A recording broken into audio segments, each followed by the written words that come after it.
So yeah, repeat after me. Om Namo Bhagavate Vasudevaya.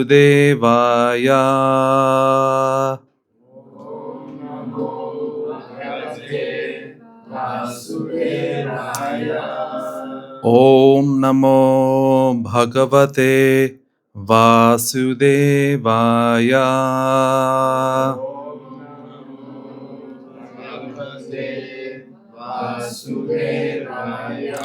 Om Namo Bhagavate Vasudevaya.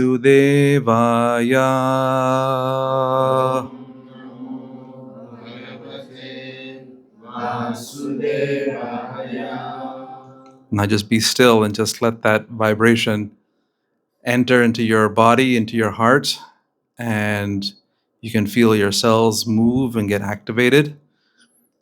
Basically, now we're opening up the connection between the ear and the heart. So in the Vedic system, you can open your eyes now. We're good. In the Vedic system, I see some of you getting ready for a nice long meditation, and I'm not good at meditation. So, but the Vedic system, we believe in the nadis, the pathways of sound, and there's a critical one between the ear and the heart. So, knowledge or sounds, energy that affects us primarily starts from the ear. So if you're in a situation where you're hearing a lot of frantic noises and things, it's going to affect your consciousness. And if you're in a place where you're hearing sublime noises like we just did, it will affect your consciousness in a positive way. So that's why we do this kind of types of meditation. And then now we're going to get into the discussion of tonight. What was the title? I completely forgot. Anybody remember who had the Bhakti school flyer? Dynamics of nature. Something like that. I wanted to speak on this point for two reasons. One is right now I've been listening to lectures by the founder of the Hare Krishna movement, Swami Bhaktivedanta, whose photo is behind me. And he's going through the 7th chapter of the Bhagavad Gita, wherein Krishna begins to tell his friend what's what. So how many of you heard of the Bhagavad Gita? How many of you have a copy of the book? How many of you would like a copy of the book? Good, because we have a few outside and we can hook you up. So the Bhagavad Gita, now some people like to say it's like the Hindu Bible. Well, it's a lot more than just that. It's a conversation between two friends at a very critical junction in their lives. Like I'm sure all of you have been on some sort of journey, a job or work or whatever, and something's about to hit the fan. And then you talk to your best friend who not only pulls you out of whatever anxiety you're in, but helps you make the right choice to move forward for the right reasons, right? It could be as simple as, picking what flavor of potato chips you eat that day. Or something much more, divine, like, what do I do with my life? So this was that kind of conversation. And the two friends were warriors. And these warriors were taking part in a battle which could not be avoided. Now, some people say, well, peace and love, that's the way to go. That's true. But sometimes, no matter how much peace, no matter how much love, at some point you have to take action. All right? We have to speak up and we have to make our voices heard. So this was a situation where this conflict became to the point where 18 million soldiers gathered on a battlefield in the outskirts of New Delhi in India. 18 million. Like pretty much all of New York plus New Jersey.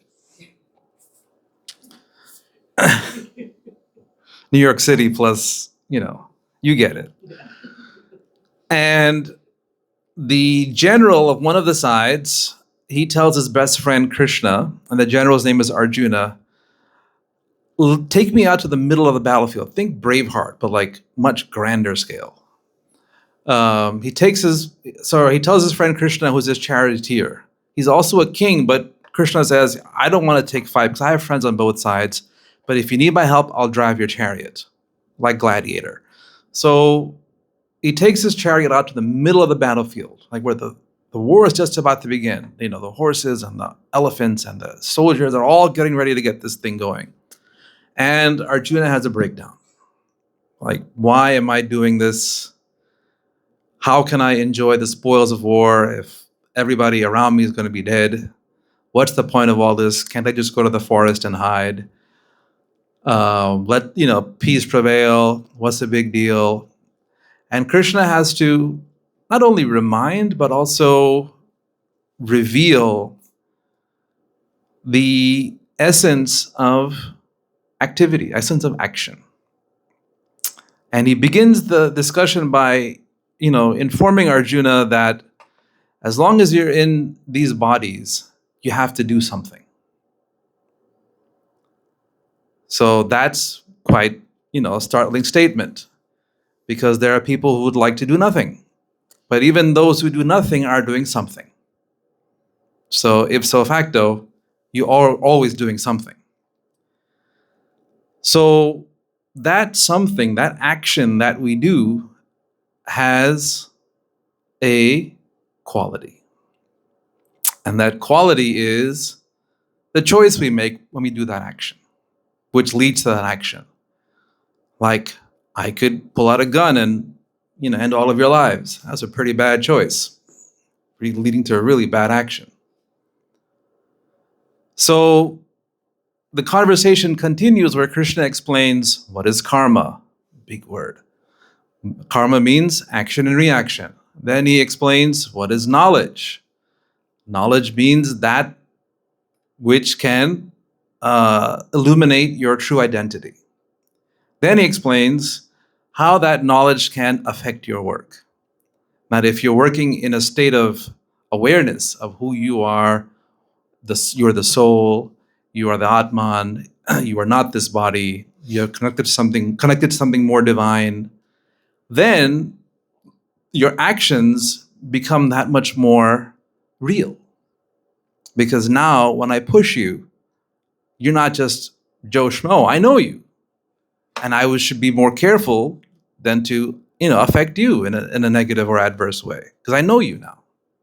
Similarly, when we're out and about in the world, we no longer see these people and animals and trees and plants as just, things in our way. Now we see them all as spirit entities, spirit souls.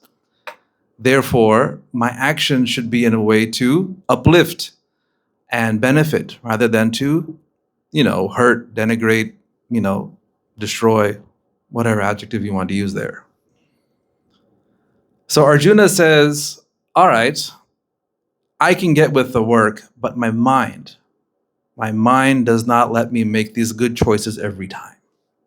So then Krishna says, okay, then let's practice meditation. I'll teach you how to meditate. I'll teach you how to get your mind and your chakras and all lined up so that you'll always be focused on what you want to do. And then Arjuna complains and says, try to understand this one. He says, it's easier to control the wind than to control my mind. Now, how many of you have tried to control the wind? Anybody? Takers? Anybody? Now, is that something that you would do on like a Tuesday afternoon? Hey, honey, let's go control the wind today. Is that something? It's not done because you just can't do it, right? Anybody who's ridden, even those who have sails on their ships and they think they can control the wind and the wind can push them. No, I mean, at some point the wind will not work for you and then you're stranded in the Atlantic Ocean. So then Arjuna tells Krishna, I just don't know what to do. And then Krishna begins to reveal who he is. Krishna in the Bhagavad Gita reveals that actually there is a conscious entity, who we call as God or Krishna, who actually is the source of everyone and everything. And that source is a sentient source, means he is not or she is not some void or some spirit or some, odor, actually a sentient being. And that sentient being, when we have a relationship with that, supreme reality, then it is like watering the root of a tree. When you water the root of a tree, the trunk, the branches, the leaves, the fruits, the flowers, everything on that tree benefits. Similarly, when we have a relationship with Krishna, with God, everything around us, starting with our bodies, starting with then our family, our community, our society, you name it, even coming here, we benefit from your relationship with Krishna. Now just imagine everyone in this room had a relationship with Krishna. We just created a network of positivity. And if that spread out of this room onto the streets of New York, it would be a, total amazing experience.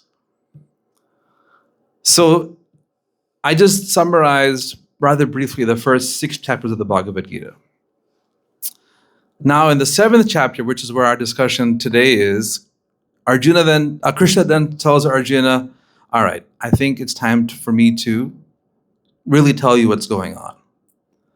And he says that the entire material and spiritual world, is basically 2 means through which Krishna interacts, or God interacts with, or creates and interacts with the creation.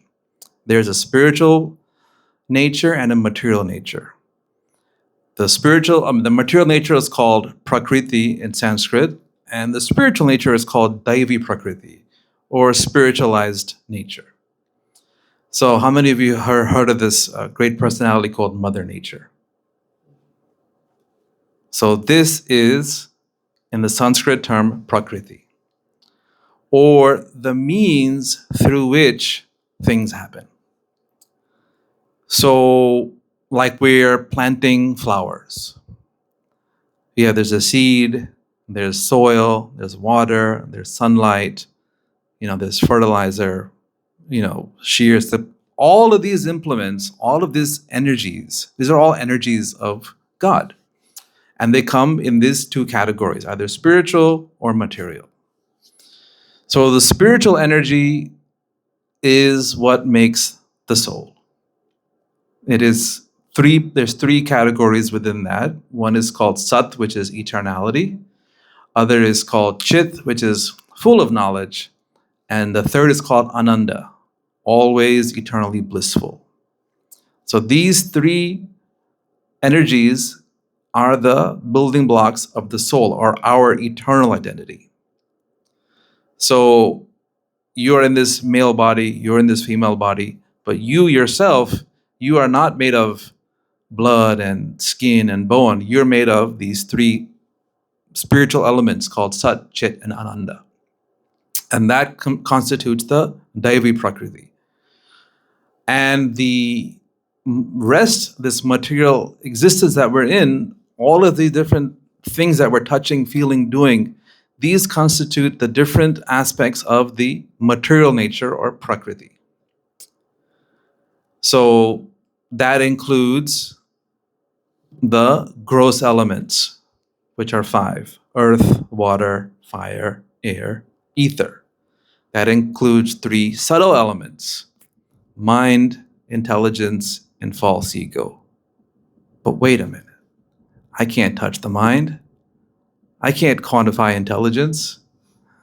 How do you put false ego in a cup? From the mundane point of view, yes, they might seem like abstract things, but from the spiritual point of view, these are objective, quantifiable, because they can modify other elements. Like for instance, if I'm cooking and I have a bad mood when I'm cooking, it will come in the food. That is guaranteed. So, or if I'm too, cocky and want to show off, it will come off in your performance. Everybody will know this guy he's showing off today. It comes out. So that becomes a modifier. right? 2 times 2 equals 4. 2 was modified by 2 and you get 4. So similarly, these are all elements of a spiritual chemical equation. Then there are some more elements, the knowledge acquiring senses, which are 5, right? Touch, taste, smell, hearing, sight. Then there are the action senses. What? There's action senses and knowledge acquiring senses? Yes, because I see with my eye, right? So I'm getting knowledge with my eye. But then when I decide to grab that bottle of soda, I'm using my hand. And that becomes a sense. Those are the hands, the feet, the mouth, the ears, and the genitals, like that. So these all constitute the different elements of the material nature. Forgive me for the statistics class, but this was very interesting to me, so I wanted to just share. And that's just a small detail of our greater talk. But then there are qualifiers, which are called the modes of material nature, the gunas. They're like lenses through which you see and act with the world, like you're wearing glasses. Suppose I gave you red lenses for your glasses. Everything would look red to you. So these gunas, there are 3. There's sattva, rajas, and tamas. Sattva means the mode of goodness. Rajas means the mode of passion, frenzy, like action. And then tamas means the mode of ignorance, lethargy, doldrums, want to sleep on a couch all day, which I would like to do sometimes. So these now qualify all the different elements and all of these different combinations and permutations of the elements by these gunas basically now constitute how we live, how we eat, what we do, why we do, when we do, how we do, everything about us. So when the teacher asks the student, "Why is that chair broken, Johnny?" Johnny cannot say, "I don't know," because now you do. Choices were made which were qualified based on the mood or the consciousness you were in, and therefore an action was resulted. That chair was broken. So, let's think about it. We have a few more minutes. Let's think about how the choices we make are affected by the state of our consciousness. So if my state of consciousness is in the mode of goodness, then just like it sounds, I do positive things. Like I'll go to the gym, or I'll come to tonight's class, or I will help a friend or a family member, or I will, pick up the litter off the street. Those are all actions in the mode of goodness, things that benefit others. Activities are actions in the mode of passion. I ate really spicy food. I was running to catch the train, rushing to get my work done so I can come to the class on time. Ran a red light because I needed to make that intersection. Those are all activities in the mode of passion. Eating spicy food comes in that category. And then the mode of ignorance. I didn't feel like taking a shower today.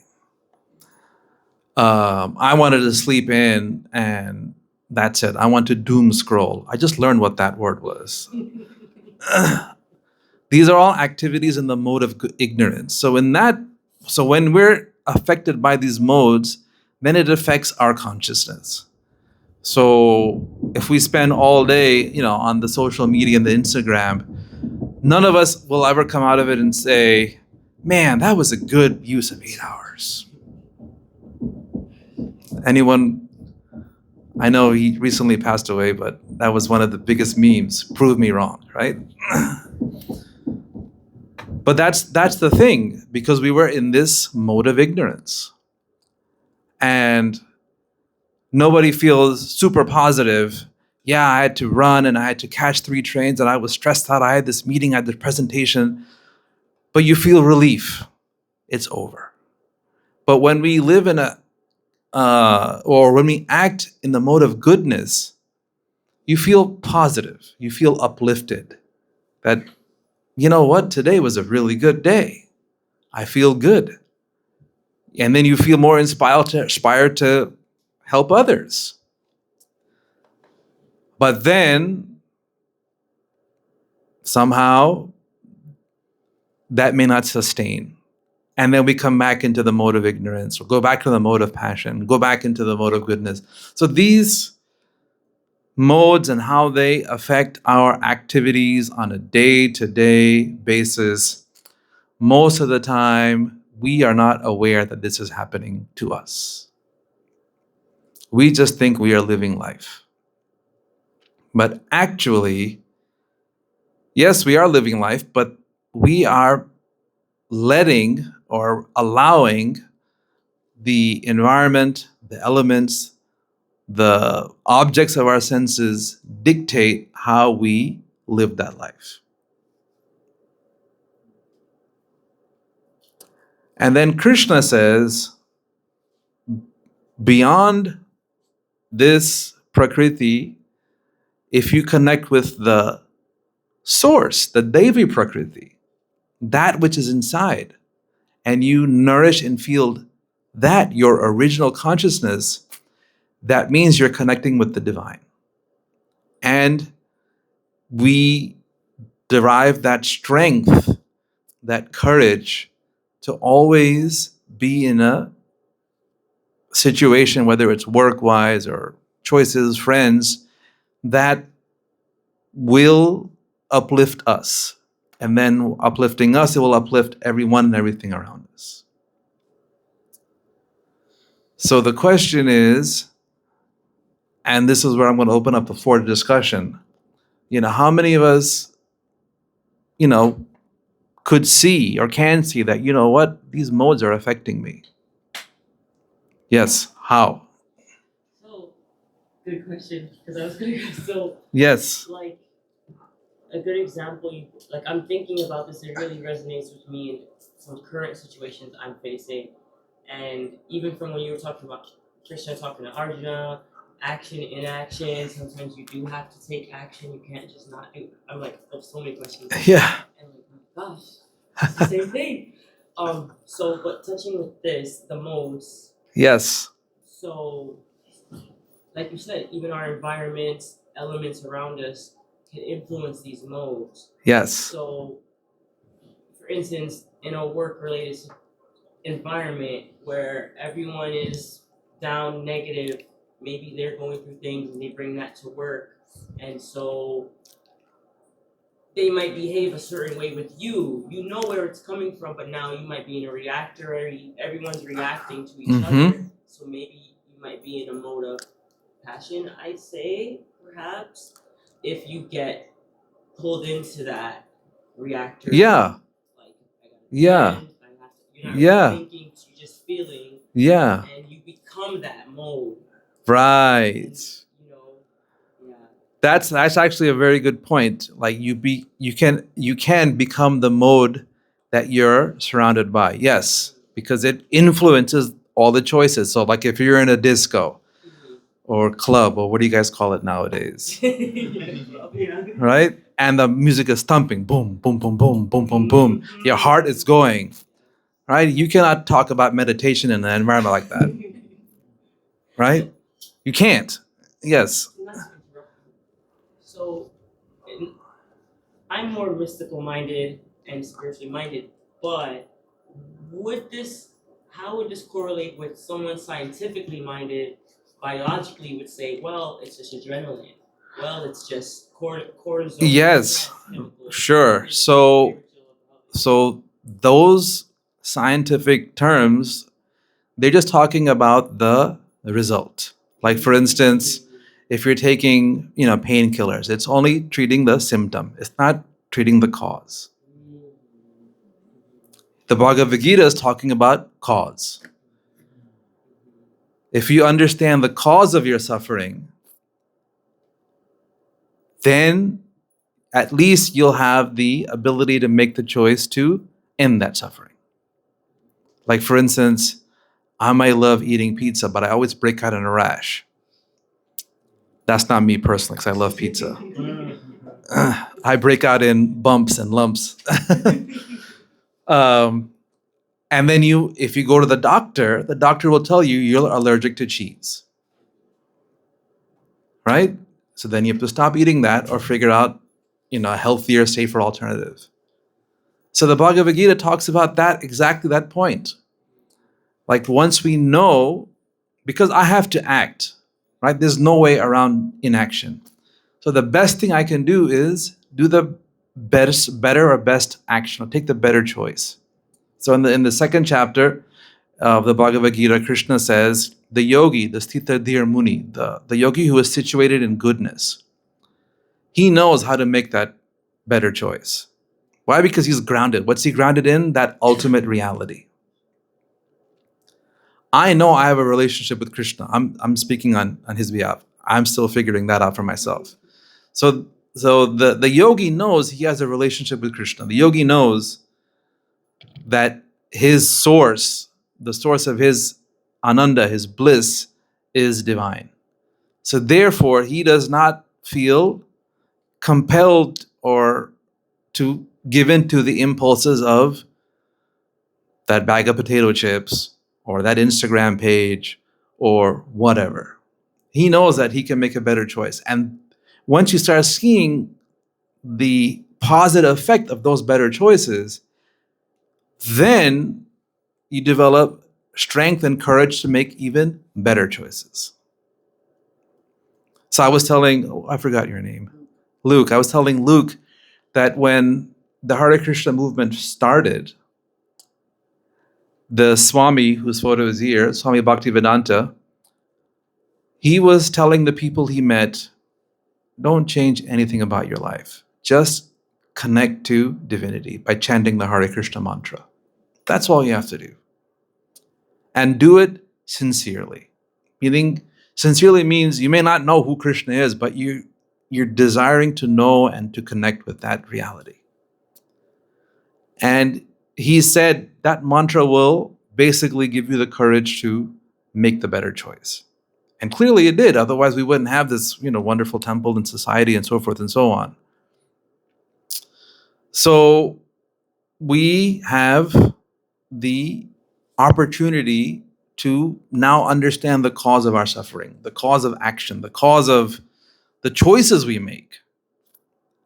And with the help of the Bhagavad Gita, with the help of the Hare Krishna mantra, we develop the courage to make choices to end that suffering, to put us in a better place spiritually, mentally, psychically, physically, whatever it may be, so that we set ourselves up for success in this life and the next.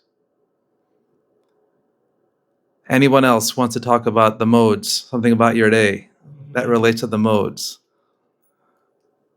Before that, yes, please. Oh, I was just going to say,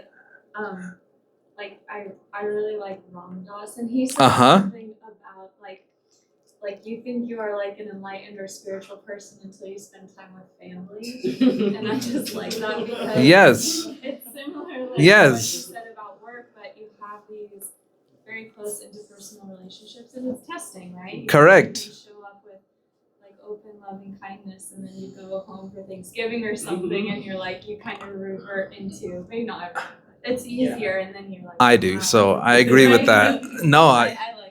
Yes, he's the one who said, "Be here now," right? Yeah. So "Be here now." It's actually a Vedic mantra, and that Vedic mantra, I forgot the actual Sanskrit word, but the meaning of that is that once we are aware of who we are, that means we're not these bodies, we're the soul within the body. Then we develop an acute awareness of what we're doing at all times. And in some cases, it means that, yes, we have to put on a brave face and tolerate the, shenanigans of our cousins at Thanksgiving. And other times we have to deal with, unruly colleagues at work. But we begin to see how they fit into the bigger picture for me. Like one thing that Krishna tells Arjuna in the Bhagavad Gita is that, all of these different interactions, reactions, they're just simply instruments of our karma. Meaning, we did an action, positive or negative, and the result is coming through this interaction we had with this colleague, this family member, the person on the street who bumped us, someone who cut us in line at Whole Foods. These are all instruments of our karma. And how we react to that helps determine how we will do in the future. So one story, quick story, is one of Swami Bhaktivedanta's first students. He was working in the welfare office in New York City back in the 60s. And he was always assigned the toughest cases. Now in those days, this is before the internet. Anybody remember that time before the internet? I know I do. Carmen does. So you had to visit the person's home, and evaluate, are these people still qualified for welfare? And then you had to come out and write reports and type and all that, right? And so because he was the newest one on the staff, he was given the worst assignments, going to crack babies' homes and this and that. But he would always come back positive. And he would always write his reports and complete his work on time. And his colleagues would ask, how are you doing this? Like, I would have left by now if this was what I had to do. And he said, basically, like, I have a higher purpose, and this is a means for me to achieve that higher goal, which was to help the Swami set up the Krishna movement. So his salary was going to pay for our first temple, which still exists on 2nd Avenue and 1st Street. Go check it out sometime. So how we react and how we see interactions around us, that basically is a sum and substance of the dynamism of this material nature that's covering us and through which we are interacting. And when we chant Krishna's names, when we chant the Hare Krishna mantra, when we connect with the divine, like we just had a kirtan earlier, we'll have a kirtan in a couple minutes. When we connect back with that divine, we're basically fueling our soul and giving our soul more strength, more courage, more determination to make better choices, to react positively in adverse situations, to remain focused on our goal, whatever it may be. And if our goal is negative, find a positive goal, better use of our time. It may not be in this room for some of you. It might be, always in this room. Who knows? But the point is to get us to that tool by which we can make that better choice. Okay, last poll.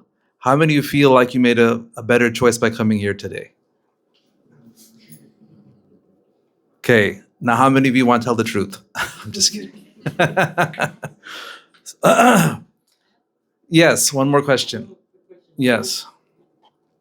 If someone, because we were making some examples about the mode of passion and stuff like that. Uh-huh. So what if someone's people who are you work out and you bodybuild. Uh-huh. So would that be a goodness if they're Well, or is it passion? Well, when we look at the mode of goodness, some say that it's a mindset which is altruistic, meaning we're doing good for others, we're doing good for society. The beauty of that mode is it really aligns with Buddha's middle path, right? So the Buddhist term of following the middle path means not too much, not too little. Just enough to keep body and soul together so that we can go on our journey. That's actually a good way to understand the mode of goodness. If you're constantly doing this bodybuilding, exercising stuff, that definitely goes into the mode of passion, because you're trying to, exaggerate, get into that frenzied state, working out 6 hours a day and then, taking photos and selfies and all of that. And then you forget about the people around you and create an adverse situation at the gym and whatever. So that's now going into the lower modes. But if we're going to the gym, we're working out or whatever because we want to keep body and soul together. We want to be fit, like we want to, so that we can do meditation or practice bhakti or whatever, then that's in the mode of goodness. Right? So, okay, 1 minute left. I need to hear from somebody else. I will pick on someone because I used to teach. So before I pick on somebody, I would like anybody to raise their hand who would like to give a reflection about the modes. Yes, since you're smiling. I do not know if I have anything to say, but I will think about it for a second and then say something. Just think about how the modes, the different colored glasses affect your day, Yeah. choices you made. I have a weakness of rushing things, of being in the Raja mode. Uh-huh. And so learning to slow down in the moment, be less reactive, has been a gift. Yes, wonderful. Please give him an applause. So that awareness, be here now, that is a critical part of practicing bhakti. That we are in this moment, and in this moment, do we make the right choice or the better choice? Time's up. I'm just going, I don't know. Okay, it is 8:30. I did tell you we're going to end at 8:30. So my name is Chaitanyananda Das. Thank you for attending tonight's talk. We have a whole plethora of activities. You can speak to Luis and Shama Sindhu. They'll tell you more about it. But before we leave, we'll have a few minutes of kirtan. This will be closing kirtan, so it'll be kind of fast. So if you want to dance, sway, clap, move your bodies, more than welcome to do so. I'm not so good at dancing, so I'm going to sit. But we'll see where it goes. And so thank you all again. Hare Krishna.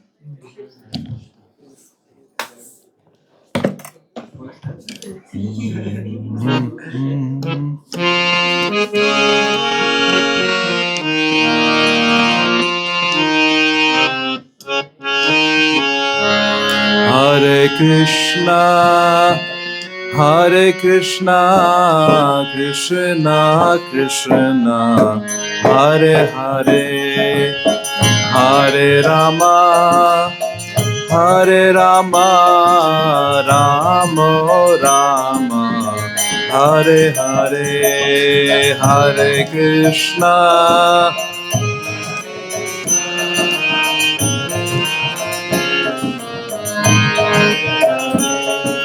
Hare Rama,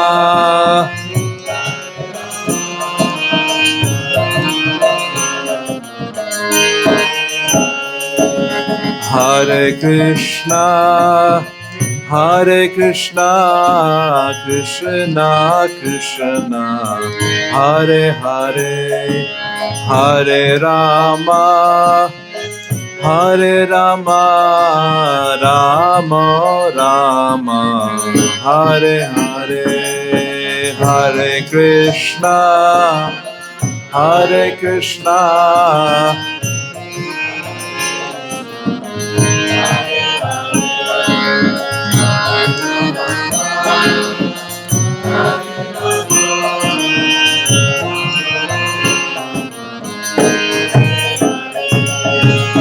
Hare Krishna, Hare Krishna, Krishna Krishna, Hare Hare, Hare Rama, Hare Rama, Rama Rama, Hare Hare, Hare Krishna.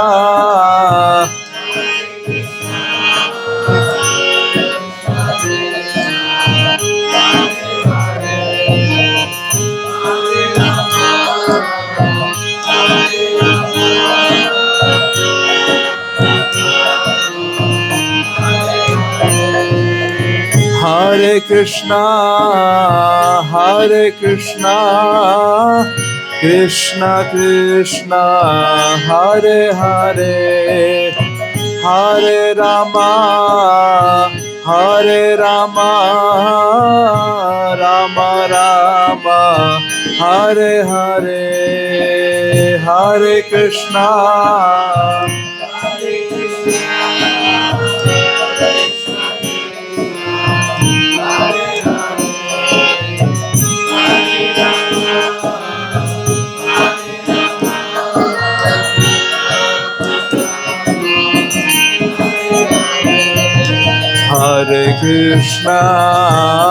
Hare Krishna, Krishna Krishna, Hare Hare, Hare Rama,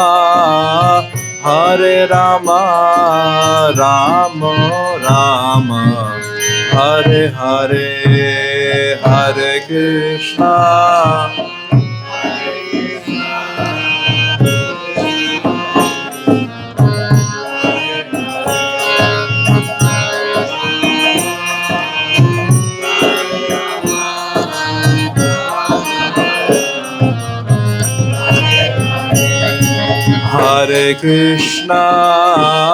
Hare Krishna, Krishna Krishna, Hare Hare, Hare Rama, Rama Rama, Hare Hare, Hare Krishna.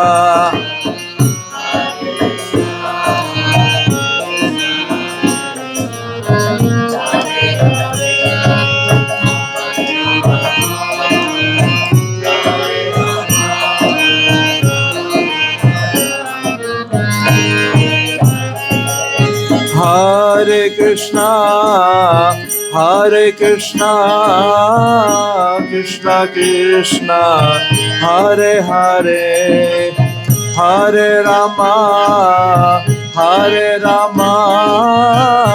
Rama Rama, Hare Hare, Hare Krishna.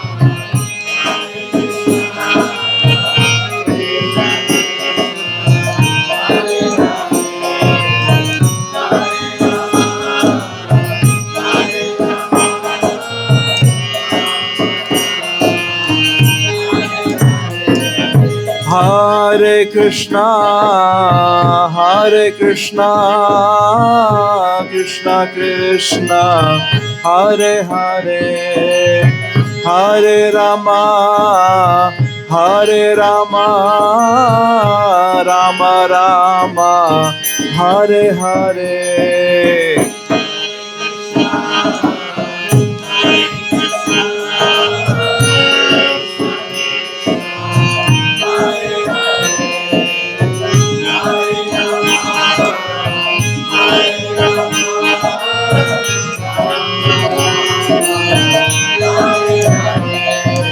Hare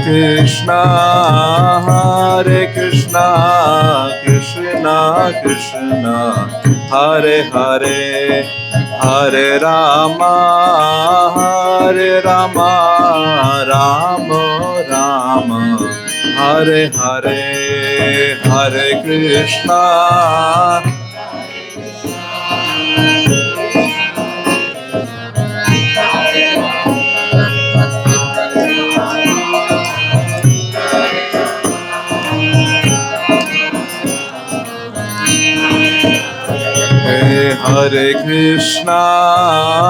Hare Krishna, Krishna Krishna, Hare Hare, Hare Rama, Rama Rama, Hare Hare, Hare Krishna.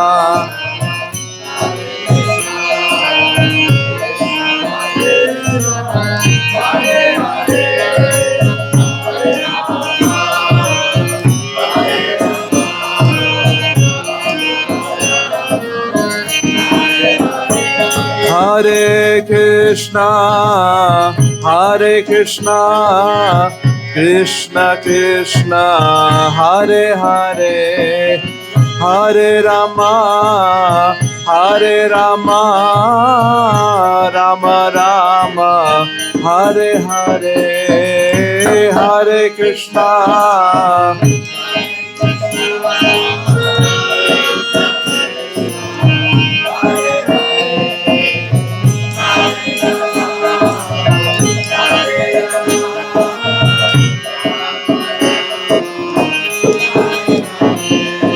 Hare Krishna, Hare Krishna, Krishna Krishna, Hare Hare, Hare Rama, Hare Rama, Rama Rama, Hare Hare.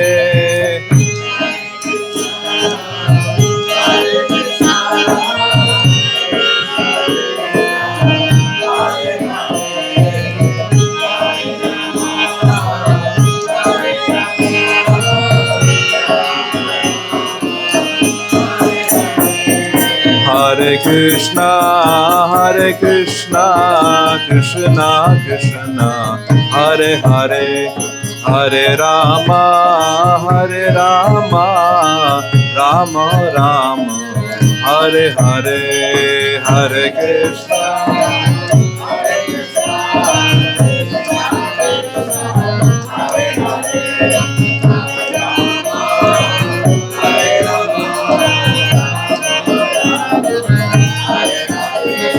Hare Krishna, Hare Krishna, Krishna Krishna, Hare Hare, Hare Rama, Hare Rama, Rama Rama, Hare Hare, Hare Krishna.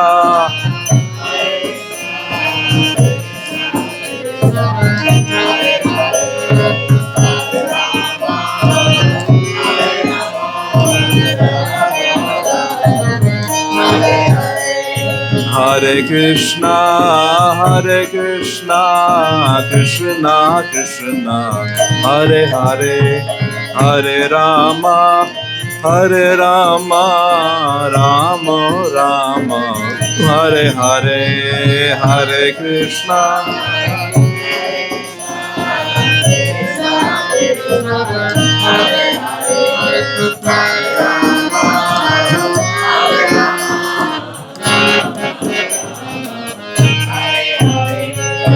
Hare Krishna,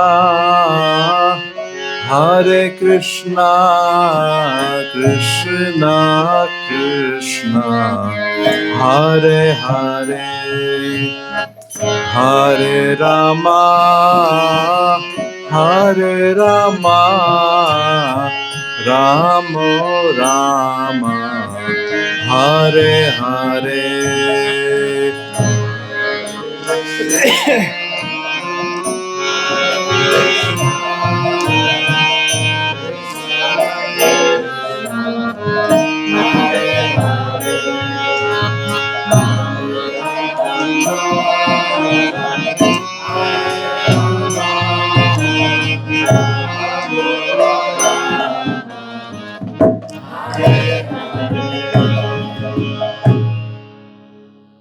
Thank you very much. Hare Krishna.